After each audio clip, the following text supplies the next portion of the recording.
ఒక్కసారి కొమ్మూరి గోల్డ్ కి కాల్ చేయండి. తాకట్లో ఉన్న మీ బంగారాన్ని విడిపించి మార్కెట్ ప్రైస్ కి వాళ్ళు కొనుక్కుని మిగతా డబ్బులు మీకు ఇచ్చేస్తారు. బ్రేకింగ్ న్యూస్ చూస్తున్నాము మన టీవీ స్క్రీన్ పై.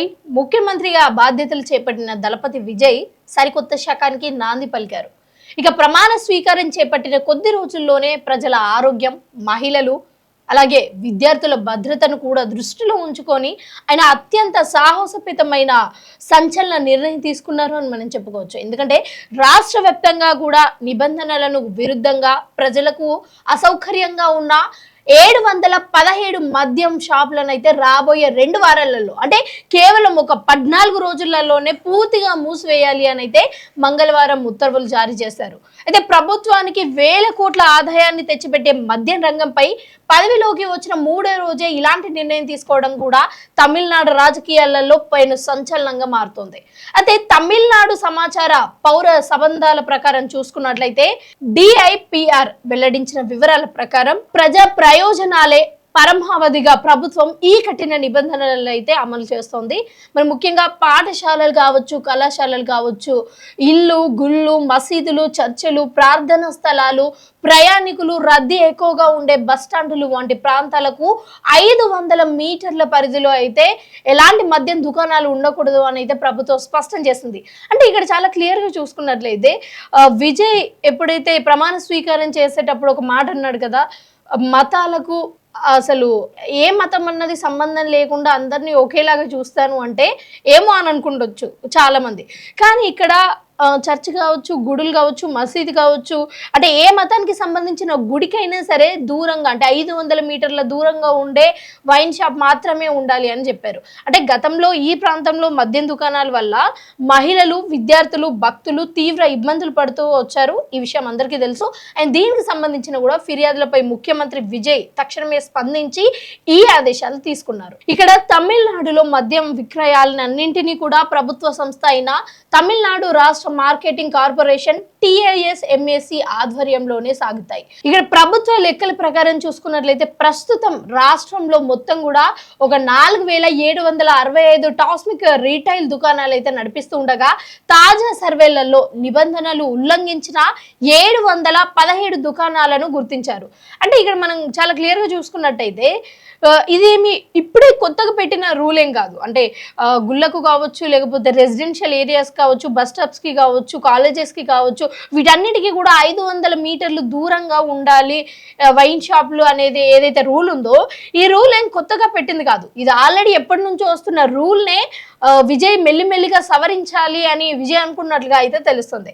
కాగా ఈ మూసివేతకు గురవుతున్న వైన్ షాపులలో ప్రార్థనా స్థలాల సమీపంలో గుళ్ళు కావచ్చు, మసీదులు, చర్చిలు, అలాగే 276 బస్టాండ్ల పరిధిలో ఉంటే ఇంకా 255 విద్యా సంస్థల దగ్గర అయితే ఉన్నాయి. అయితే ఇక్కడ 186 షాపులు ఉన్నట్లుగా ప్రభుత్వం గుర్తించింది. మొత్తం కలిపి 717 వైన్ షాపులు 2 వారాల్లోనే డెడ్ లైన్ విధించింది. మరి చూడాలి నిజంగా విజయ్ జారీ చేసిన ఈ నోటీసుల ప్రకారం అయితే ఆ 717 షాపులు 2 వారాలలో క్లోజ్ చేస్తారా, లేకపోతే ఎవరైనా వాళ్ళకున్న పలుకుబడిని ఉపయోగిస్తారా అన్నది చూడాలి. ముఖ్యంగా ప్రజల సంక్షేమమే మా ప్రభుత్వం మొదటి ప్రాధాన్యత. విద్యా సంస్థలు, దేవాలయాల వద్ద మద్యం విక్రయించడం జరగడం ఏ మాత్రం మంచిది కాదు. అండ్ మేము దాన్ని ఒప్పుకోము. అందుకే ఈ రెండు అంటే అని కాదు, అంటే అందుకే ఈ 717 దుకాణాలను 2 వారాలలో శాశ్వతంగా మూసివేయాలి అని ముఖ్యమంత్రి విజయ్ అధికారులకు అయితే ఆదేశించారు. మరి ఈ ప్రక్రియను నిశితంగా పర్యవేక్షించినట్లయితే బాధ్యతను ఎక్సైజ్ అధికారులకు అయితే అప్పగించారు. మరి ఈ నిర్ణయం వల్ల ప్రభుత్వ ఖజానాకు ఎంతో కొంత ఆదాయం తగ్గినప్పటికీ కూడా సామాజిక భద్రతకే తమ ప్రభుత్వం ఎప్పటికీ కూడా పెద్దపీట వేస్తుంది అని ఆయన స్పష్టం చేశారు. ఎన్నికల సమయంలో కూడా ఆయన ఇచ్చిన హామీలలో తను నిలబెట్టుకునే ప్రయత్నం అయితే చేస్తున్నారు. అతను ఇచ్చిన హామీలతో నిలబెట్టుకుంటూ విజయ్ తీసుకున్న ఈ నిర్ణయంపై క్షేత్ర స్థాయిలో కూడా ప్రజలు, ముఖ్యంగా మహిళలు అయితే హర్షం వ్యక్తం చేస్తున్నారు. ఎందుకంటే మనందరికి చాలా బాగా తెలుసు, కొందరి ఇంట్లలో వాళ్ళ వైఫ్లు కానీ, భార్యలు కానీ, కొడుకులు, బిడ్డలు వీళ్ళందరూ ఉన్నా సరే, ఎంత చెప్పినా సరే కొంతమంది మాత్రం మద్యానికి బానిస అయ్యే వాళ్ళ కుటుంబాన్ని అంతా కూడా నాశనం చేసే పరిస్థితి అయితే కొన్ని కుటుంబాలలో నెలకొంటాయి. అయితే వీటన్నింటినీ కూడా ఎంతో కొంత నిషేధించడానికైతే ఇలాంటి నిర్ణయాలు ఎంతో మంది మంది ఆడపిల్లలలో ఒక అంటే ఆనందాన్ని నింపింది అని చెప్పుకోవచ్చు. ఎందుకంటే ఇలా చేయడం వల్ల ఎంతో కొంత తగ్గుతుంది. ఈ మద్యం విక్రయాలు కావచ్చు, లేకపోతే షాపులు కావచ్చు, ఇలా తగ్గడం వల్ల ఈ అలవాటు కూడా ఎంతో కొంత తగ్గుతుంది అన్నది ఇక్కడ మహిళల ప్రధాన ఒక ఆలోచన అని చెప్పుకోవచ్చు. ఇక్కడ గ్రామీణ ప్రాంతాల్లోని పాఠశాలల వద్ద కూడా మద్యం దుకాణాలు తొలగించడం వల్ల చదువుకునే వాతావరణం మెరుగుపడుతుంది అని ఉపాధ్యాయులు అభిప్రాయపడుతున్నారు. ఇక విజయ్ కేవలం మాటలకే పరిమితం కాకుండా చేతులలో చిత్తశుద్ధిని నిరూపించుకున్నారు అని విశ్లేషకులు అయితే ప్రశంసిస్తున్నారు. అయితే మరోవైపు చూసుకున్నట్టయితే తమిళనాడులో జరుగుతున్న ఈ మార్పు పొరుగున ఉన్న మన 2 తెలుగు రాష్ట్రాలను కూడా ఆసక్తికి దారితీస్తుంది అని చెప్పుకోవచ్చు. ఆంధ్రప్రదేశ్ కావచ్చు, తెలంగాణ రాష్ట్రాల్లోనూ కూడా పలు విద్యా సంస్థలు, ప్రార్థనా మందిరాలకు సమీపంలో ఉన్న మద్యం దుకాణాలు ఉండడం, స్కూళ్ళు, కాలేజీల ముందే పాన్ షాపులు ఉండడం, ఈ సిగరెట్లు విక్రయాలు కొనసాగుతూ ఉండడం వల్ల విద్యార్థులకు పక్కదారులు పడుతున్నారు అని అయితే చాలా మంది ఆరోపిస్తున్నారు. సో అక్కడ కూడా ఇలాంటి కఠిన చర్యలు తీసుకోవాల్సింది అని, అలాంటి తీసుకునే అవసరం కూడా ఉంది అని అయితే ఇక్కడ వ్యక్తులు అయితే ఇప్పుడు అభిప్రాయపడుతున్నారు.